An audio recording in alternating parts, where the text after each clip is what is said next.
But this letter writer absolutely has it right, where we can't possibly know until we get down the road how this has rewired people.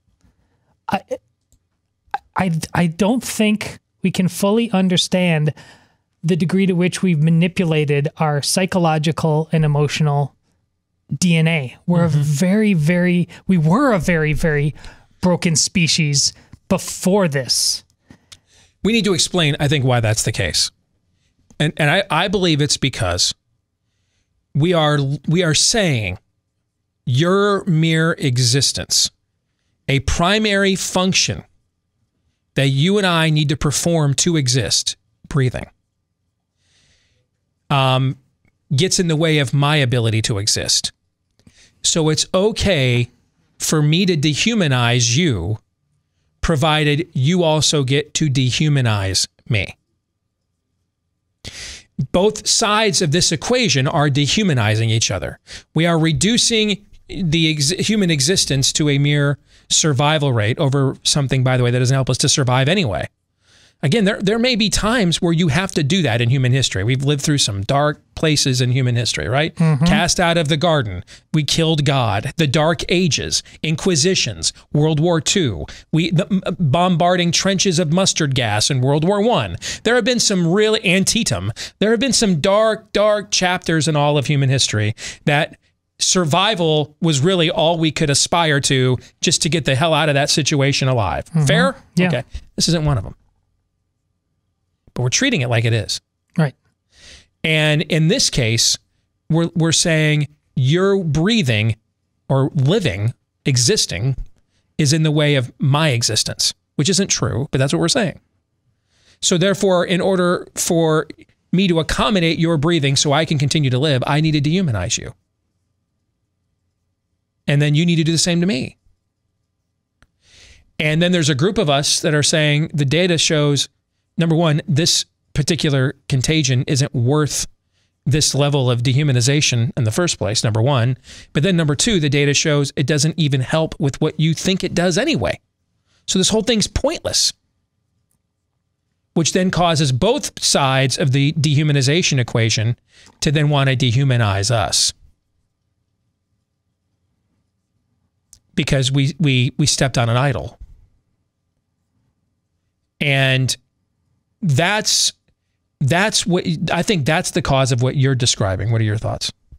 No, yeah, I agree. It's because we were so broken, so many fictions, cancerous fictions in our life. Progressivism is cancer. That, as I've been saying for a long, long time. Then when this comes upon you and the level of manipulation kicks in, and it's the John Kerry picture. Like, these guys don't really believe that the Black Death is around them. That guy is, nor does he really, it's clear that guy doesn't believe in the global warming stuff either. The whole thing is a constant scam. He believes so much in global warming. He has probably built the largest carbon footprint in America, or at least in our government, because the president doesn't go anywhere because he's got dementia.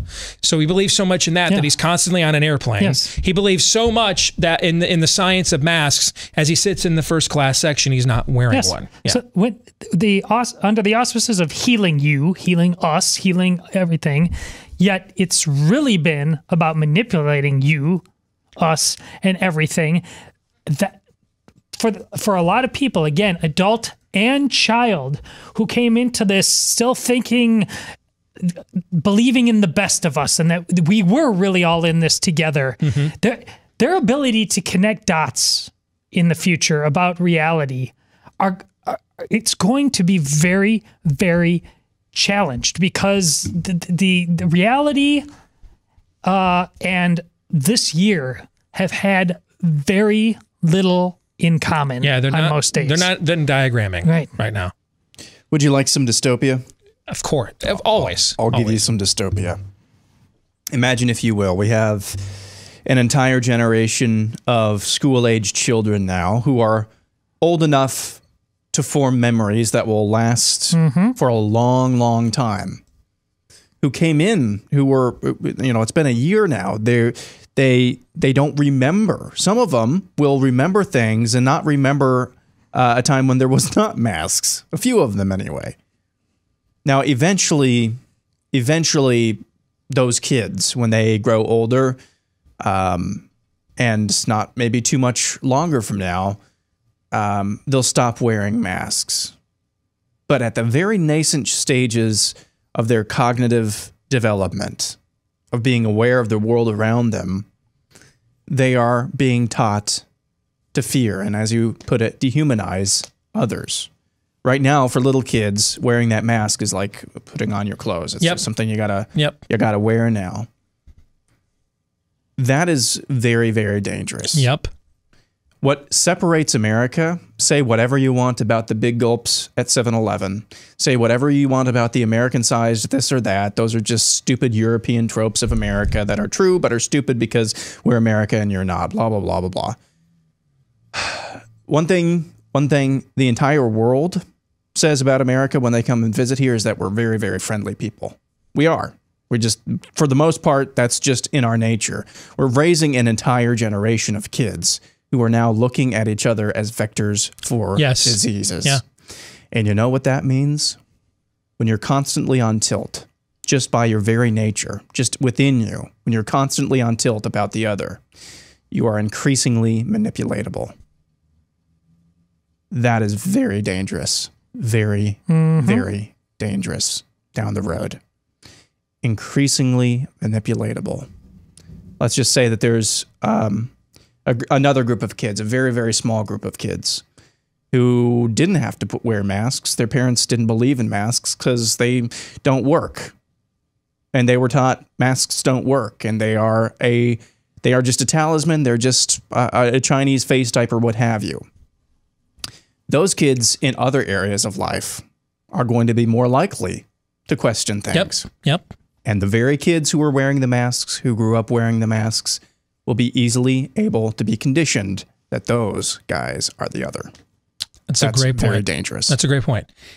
So they come to Jesus and they say, teacher, what is the greatest commandment? And he says, to love the Lord your God with all your heart, soul, mind, and strength.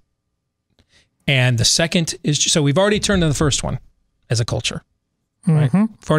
We've already turned on that first. I mean, you can get court-martialed in the military today for praying in Jesus' name. All right, so we've already turned on the first one. But what's the second one? And the second one is like it. Love your neighbor as you love yourself. Now we've reduced our neighbors to virus vectors and dangers and impediments to my being able to live. That's not good. In case you were wondering, is that good? It's not good. Not good.